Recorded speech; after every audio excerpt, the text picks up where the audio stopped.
Hide active now on Instagram, turn off active now on Instagram.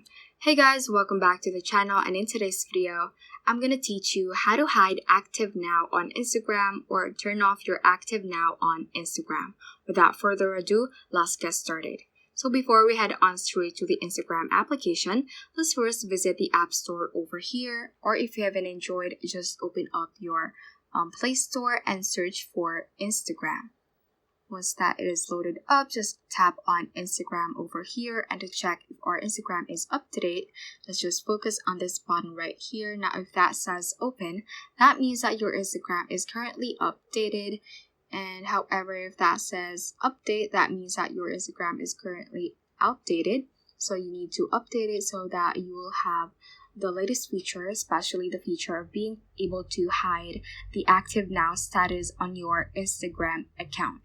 Once you have made sure that your app is up to date, let's just head on and open Instagram right here. And from your homepage or from any other page, let's click on our profile icon at the bottom right hand corner so we can be at our profile page if you're still not here. So once you're here, let's click on this 3-bar line icon at the top right corner. Click on settings right above your activity and click on privacy right here.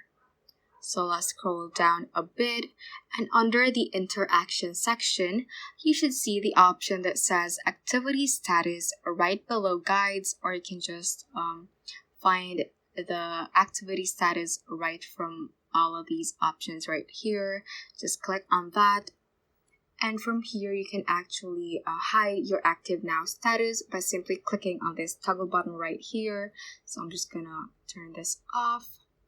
So when this is turned off, you won't be able to see the activity status of other accounts. But don't worry, because you can still continue to use Instagram services if active status is off. And also, you won't be able to know if you're active together with the person that you're chatting with. So that is how you can basically turn off the active now status on Instagram. So that is all for this tutorial. Do let us know if this video helped you out, and if you have any questions, feel free to comment them down below. Thank you all for watching and have a great day.